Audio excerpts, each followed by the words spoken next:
The earth was at peace for a long while after the sons of Nuh spread across its lands. Seasons passed in harmony. The rivers ran clear. The winds sang softly through forests, and men remembered their Creator in the rhythm of their work. They built simple homes, cultivated grain, and raised their children to speak words of gratitude. But the peace of men is never eternal.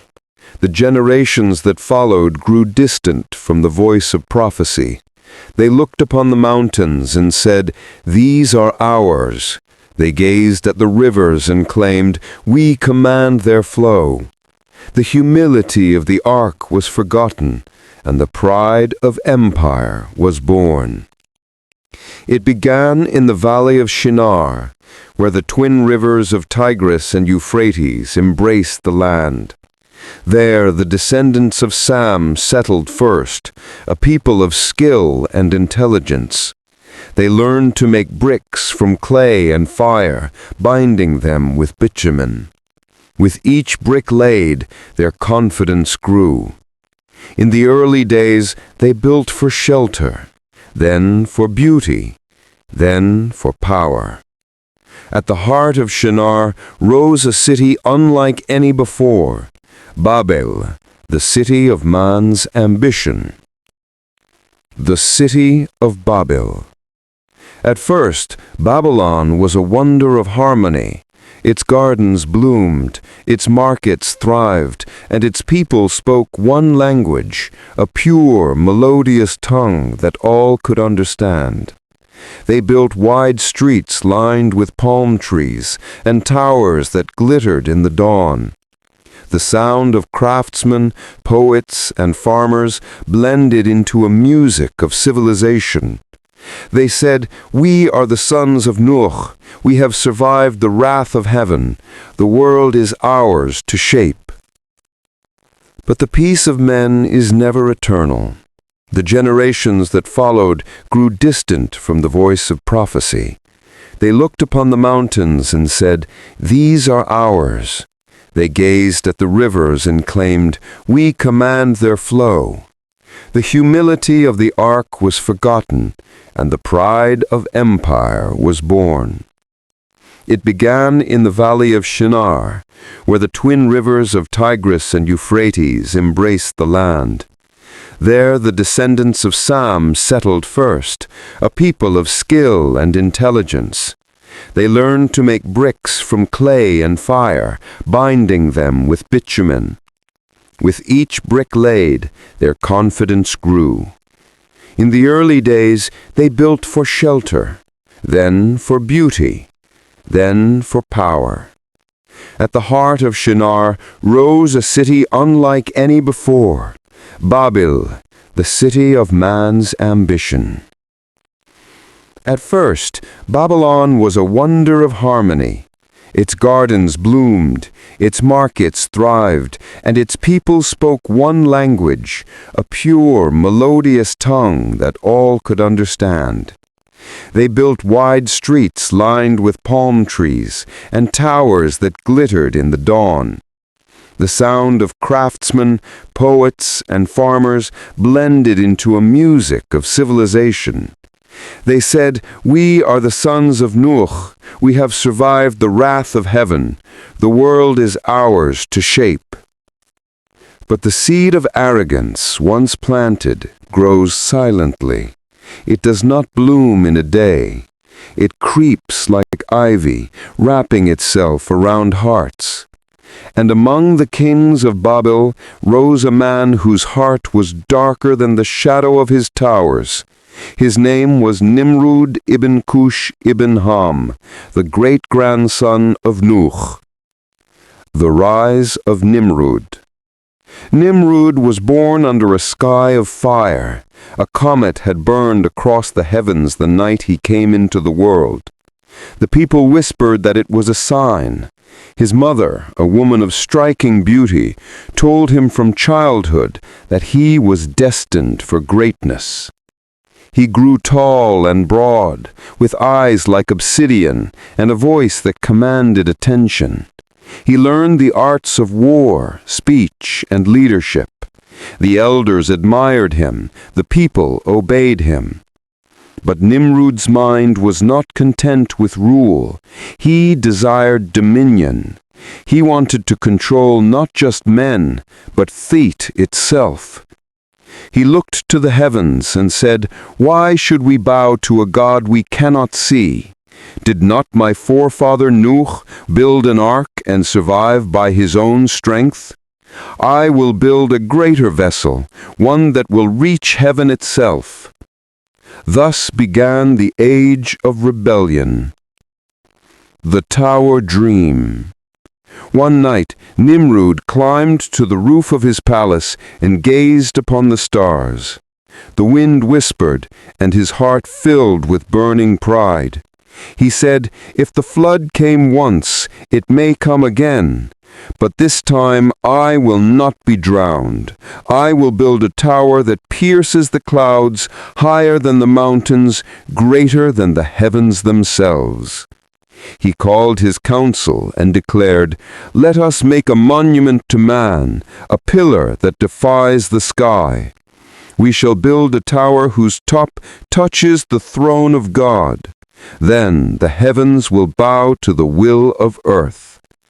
The people were astonished, then inspired, then enslaved by his vision. Brick by brick, they began to build. The building of the tower. The work continued for decades. Thousands of men labored under the sun, carrying stones, mixing mortar, and hauling bricks on their backs. They built scaffolds that climbed into mist, stairways that wound like serpents. Every morning, Nimrud stood upon the rising tower and proclaimed, "See how high we rise! We are gods upon the earth!" The workers cheered, though their hands bled. The nobles sang songs of Nimrud's greatness. The priests declared him divine. Statues of his likeness were raised across the land, their faces carved in stone, their eyes fixed in the sky. But among the people were a few who remembered. They whispered in secret, "This is not the way of Nuh. This is not the path of the One." They prayed quietly at night, fearing Nimrud's wrath. The voice of warning. Among the descendants of Sam was a man named Aber, a righteous servant of God, known for his wisdom and gentleness.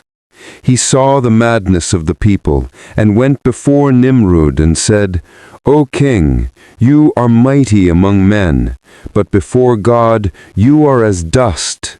The tower you build is not a bridge to heaven, it is a stairway to ruin. For no height of stone can reach the Almighty, and no pride of man can withstand his decree." Nimrud laughed. His voice echoed through the court. "Old man, if your God is real, let him descend and stop me. Until then, I am the ruler of the heavens and the earth." And the crowd roared in approval. Aber left the court in sorrow. He gathered those who still believed and said, "When arrogance fills the earth, the curse of division will fall. God will scatter them until they forget even the words they speak." His prophecy would soon be fulfilled. The confusion of tongues. As the tower climbed, strange things began to happen. The workers who once understood each other began to quarrel. One morning, a mason asked for water, but his helper brought him clay. Another called for stone, but was given straw. Voices rose, tempers flared, and soon the entire city was filled with shouting.